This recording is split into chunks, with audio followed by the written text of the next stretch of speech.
Hello, it's James Heaney. Raining outside. Go out in it a couple times. It's a pretty good thing that it's raining. California, Los Angeles, and the greater Los Angeles area is suffering from one of the most extreme droughts there's ever been. I've been thinking about it a lot.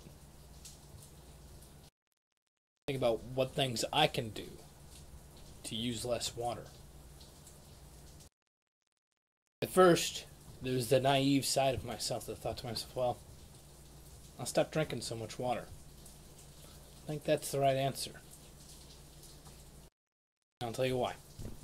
First off, I don't drink much water.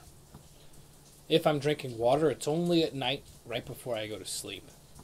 Sometimes I put a bottle of water next to the bed.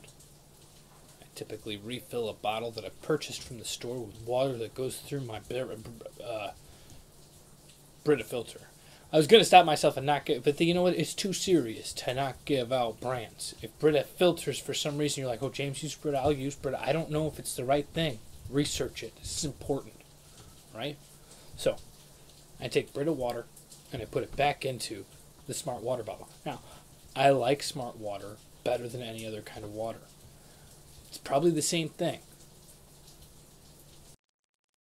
But I'm not going to pay for it every time. I think that sometimes it's just the bottle that makes me feel smarter. And I can't afford to be stupid, so I drink Smart Water. And then I refill it with Brita because I'm a thinker. But nonetheless, back to what's important. My initial instinct was to drink less water. That's dumb. That's dumb. You know what we should be doing? And I'm not saying I'm going to do these things, but here's some forethought. The only thing you should drink is water.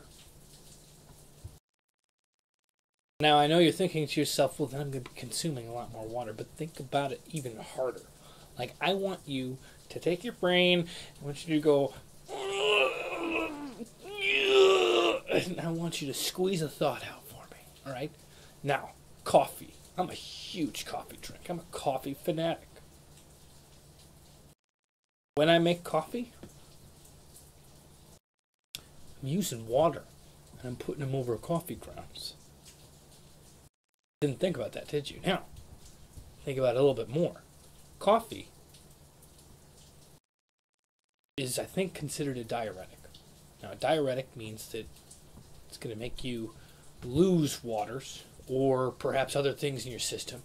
Not entirely sure. But what we know is that in the process of making coffee, you are heating up the water. When you heat that water up, inevitably, some of it is going to evaporate. And on top of that, some of that water is going to get stuck in the grounds. It's wasted water. You know how much water is wasted when you're drinking just water? I don't know. I don't think any in my mind. And I put a good thought forth. My mind says none. Something else. Now here's this is insane. This is what really scared me because I had my whole life flash in front of my eyes. I thought I was a good guy this whole time. Right? I thought I was one of the good guys. And I don't drink milk not because I'm trying to make a statement. I don't like it. I think it's kind of gross. Cheese? Alright. I like cheese. But milk? No. I think it's because I had a bad experience as a kid drinking some rotten milk. It's just kind of left a bad taste in my mouth. You know what I mean? So, then I went and I started drinking soy milk for a while. And I like soy milk, generally. It's okay. But I heard there's a lot of estrogen, and I'm like, you know what? Way too manly to be putting a bunch of estrogen in my body. I'm like super machismo.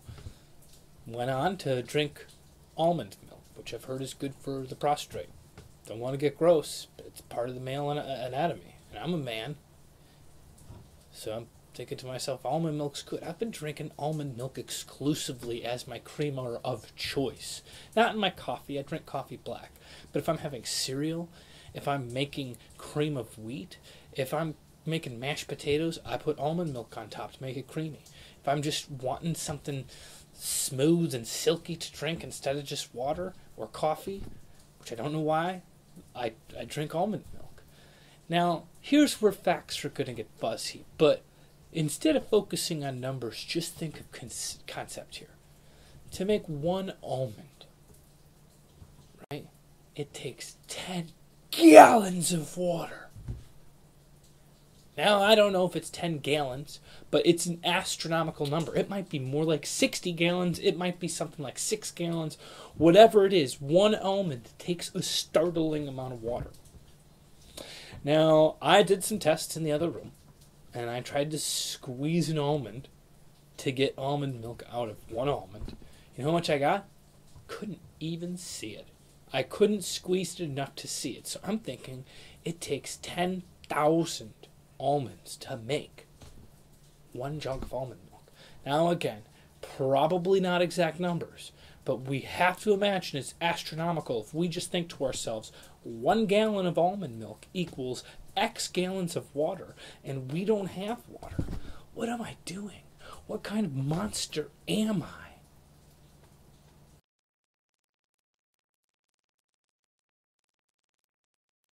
Thinking about the dishes too. I mean, I do dishes. I should get a dishwasher because I've heard dishwashers actually take less water than doing dishes just out of the sink. So I fill the tub with water and soap, and I wash the dishes, and I put all of the clean dishes that I can fill the other side, because my sink has 2 tubs.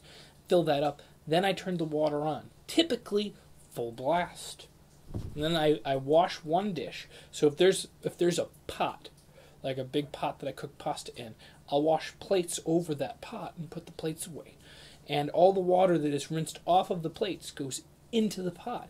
Then I turn off the water and take that pot that is filled with semi-sudsy water, very little bit of suds. I mean, we're talking just rinsing water. But then I pour that all over everything else to try to get rid of some of the soap suds on the remaining dishes in the tub of the sink. Then I put the pot back down at the bottom, and I rinse them off really quickly. And I think that's one way to conserve. I'm trying to figure out what is the reason to get soap off of your dishes. I believe it's because A, you probably don't want your food to taste soapy, but B, more importantly, I've heard that soap will make you have diarrhea.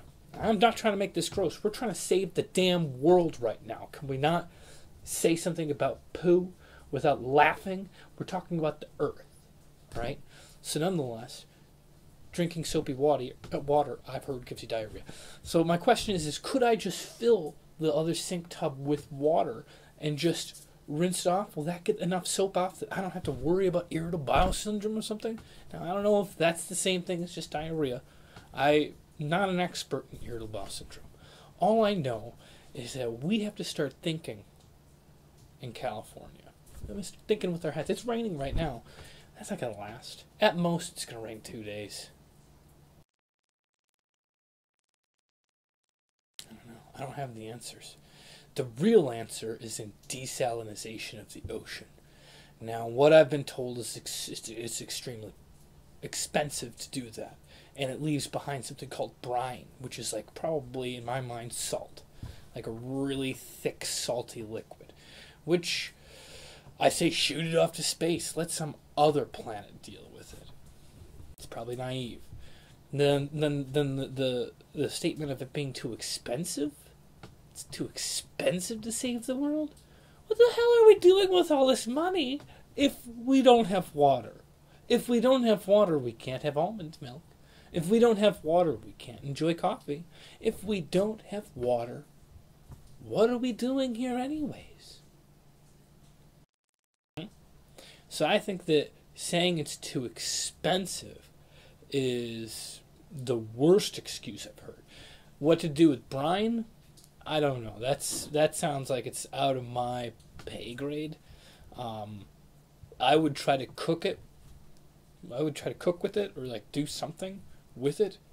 I'm thinking salt, like salt, leftover salt. What do you need salt with? Put them in ramen noodle packages. I don't know. Those are salty.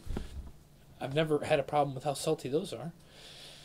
Maybe, what else do you use salt for? Make crystal displays. I mean, salt looks like kind of like crystals. You can make artwork with it. I don't know what to do with the brine. I don't know what to do with the brine. But I think that it's better to have a whole bunch of brine and have a whole bunch of water than to have a whole bunch of useless water. What? Waves in the ocean? Yeah, they're fun. They're fun. They are fun. I can't take that away. It's fun to watch. If you know how to surf, they're fun to ride. But I don't think we're going to be running out of oceans anytime soon. Like 80% of our planet is oceans. I don't have time to talk about this anymore. But my hope is that you guys will have some tips for me of how to conserve water. And maybe shed some light on what desalinization, what problems there are with desalinization. Thank you for your time.